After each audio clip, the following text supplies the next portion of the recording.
Smoking यानी कि धूम्रपान एक ऐसा विषैला नशा है जो आज पूरे विश्व भर में युवाओं में खासकर बहुत बुरी तरह से अपनी जड़ें फैला चुका है।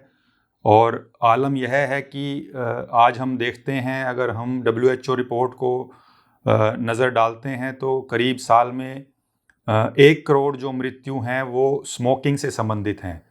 तो इसका बहुत ज़्यादा दुष्प्रभाव है। मैं डॉक्टर वरुण गुप्ता, एक हृदय रोग विशेषज्ञ, आज आप सबसे स्मोकिंग यानी धूम्रपान के बारे में कुछ चर्चा करेंगे।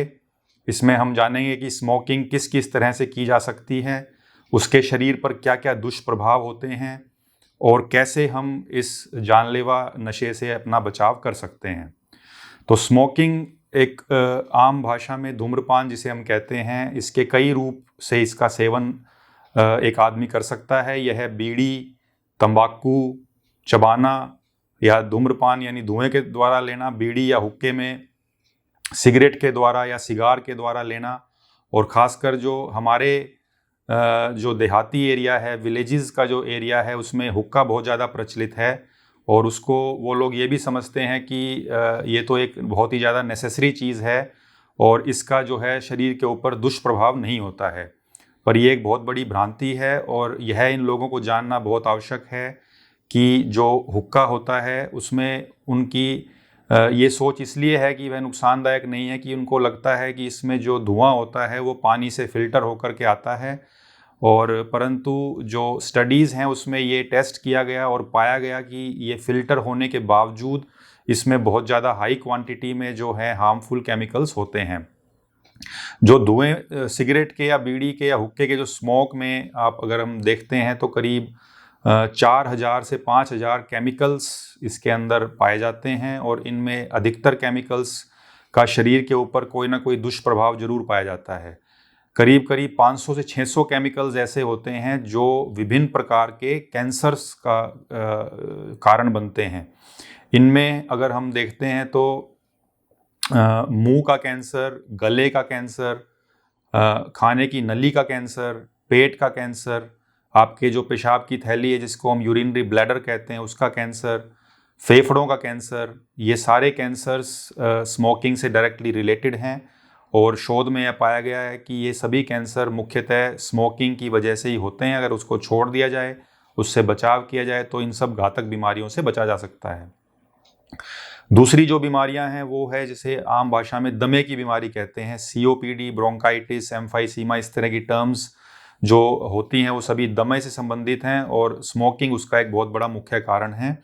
और वे जो हमारे ग्रामीण लोग हैं जो हुक्के पे निर्भर हैं, वो इस बात को अपना एक रूटीन मान लेते हैं कि ये खांसी, थोड़ी बहुत बलगम, ये तो रहता ही है, हमें ये हुक्के की वजह से होता है, यही पता है उन्हें।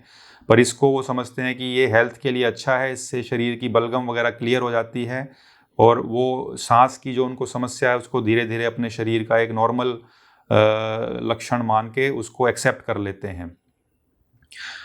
इसके बाद हृदय की कुछ बीमारियां जैसे कि हार्ट अटैक होने के चांसेस होना, ये स्मोकर्स में बहुत ज़्यादा हाई चांसेस होते हैं हार्ट अटैक होने के, लकवा लगने के, पैरों की नसें रुक जाने के बहुत ज़्यादा हाई चांसेस होते हैं, जिससे कि ये देखा गया है कि उनमें धीरे धीरे ब्लड सप्लाई रुकने से पैर काला पड़ जाता है जिसे हम गैंग्रीन कहते हैं।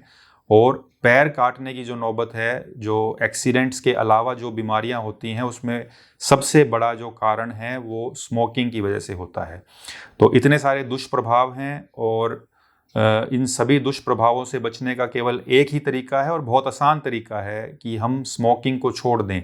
ये एक सबसे बड़ा प्रिवेंटेबल कॉज ऑफ डेथ है, एक ऐसा जानलेवा कारण जिससे कि हम आसानी से बच सकते हैं। उसको सिर्फ छोड़ना है आपको।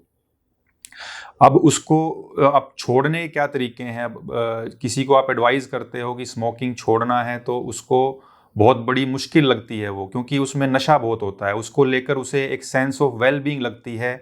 जो उसका इमीडिएट इफेक्ट होता है, जो निकोटिन आपकी बॉडी में जाता है स्मोक करने से, उससे शरीर में ऐसा लगता है कि मुझे शरीर में बहुत अच्छा अच्छा महसूस हो रहा है, उसे नींद बढ़िया आती है, वह टाइमली जो है टॉयलेट और उसकी जो पेट की हैबिट्स हैं वो अच्छी रहती हैं, भूख अच्छी लगती है।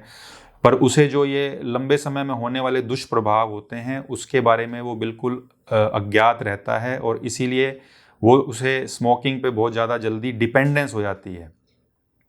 और जैसे ही हम उसे कहते हैं स्मोकिंग छोड़ने के लिए, वो छोड़ता है तो उसे धीरे-धीरे फिर उसकी नींद में दिक्कत आने लग जाती है, उसको मन में चिड़चिड़ाहट पैदा होने लग जाती है, भूख कम लगने लग जाती है, तो फिर वो दोबारा से स्मोकिंग करना शुरू कर देता है।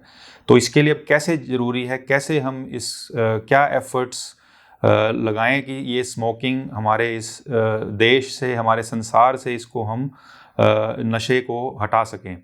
तो इस पे एक सरकार की जो मुहिम है, जो आपके टोबैको प्रोडक्ट्स होते हैं उस पे बहुत बड़ी वार्निंग एक लगी होती है, जिसमें कैंसर के बारे में, चीज़ों के बारे में फ़ोटोग्राफ़िकली दिखाया जाता है। यह काफ़ी लोगों को रोकता है कि उसको देखकर कइयों को लगता है कि हमें ये चीज़ नहीं करनी चाहिए, तो ये एक बहुत महत्वपूर्ण स्टेप है।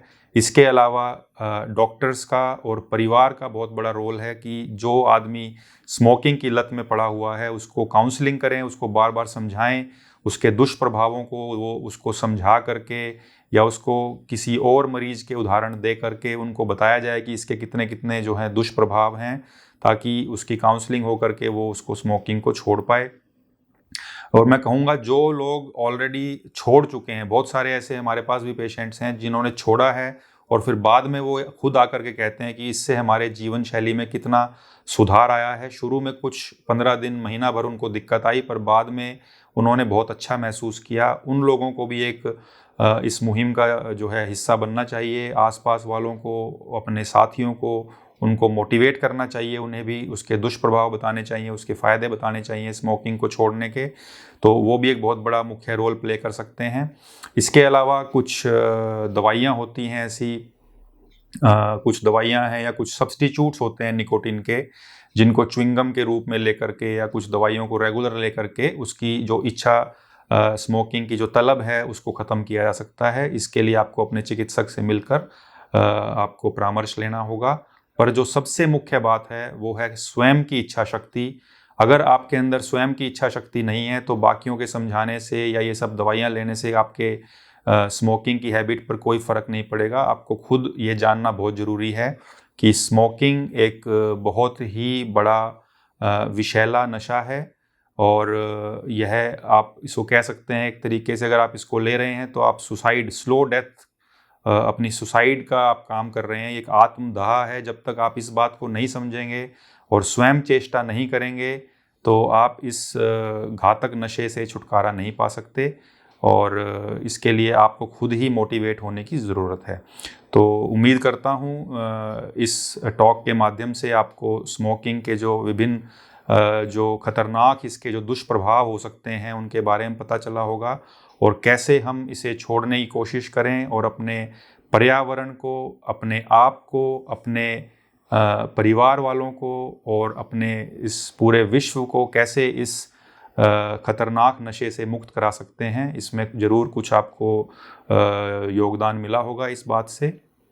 और ऐसी अन्य जानकारियों के लिए आप रेगुलर यूट्यूब चैनल गोहाना मुद्रिका प्लस को सब्सक्राइब करें। धन्यवाद।